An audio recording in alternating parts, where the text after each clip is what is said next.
காட்டுப்பன்றி, பறவைகள், ஆமைகள், மான்கள் அப்படி எல்லாத்தையுமே வேட்டையாடுமா? பொதுவா தரையில அதிகமா வேட்டையாடாதான். தண்ணீர்ல இருக்கும்போது தரைக்கு கிட்ட வர விலங்குகள வேட்டையாடுமா? அது எவ்வளவு பெரிய விலங்கா இருந்தாலும் சரி, என்ன விலங்கா இருந்தாலும் சரி, அத பத்தி இது கவலைப்படாதாம். இதுக்கு பசி இருந்தா கண்டிப்பா அத வேட்டையாடி சாப்பிட்டுருமா.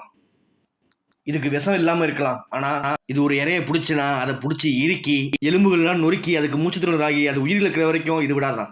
அது இறந்த பின்னாடி இதோட தாடைகள், விரியும் தாடைகள வச்சு ஈஸியா சாப்பிட்டுருமா. ஒரு பச்சை அனகோண்டாக்கள் ஒரு தடவ திருப்தியான சாப்பாடு சாப்பிட்டுச்சுன்னா, அடுத்த பல மாதங்களுக்கு அது சாப்பிடாதாம். ஒரு பெண் அனகோண்டாக்கள் 2லிருந்து 3 டஜன் வரைக்கும் முட்டையிடுமா.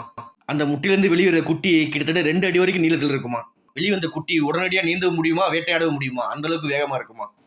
இதோட ஆச்சரியமான தகவல் என்னன்னா, அனகோண்டாக்கள் பல வாரங்களா இனச்சேர்க்கை செய்யுமா. கர்ப்ப காலத்துல பெண் அனகோண்டாக்கள் சாப்பிடாதாம். கிட்டத்தட்ட 7 மாசமா சாப்பிடாம இருந்து முட்டை போடுமா.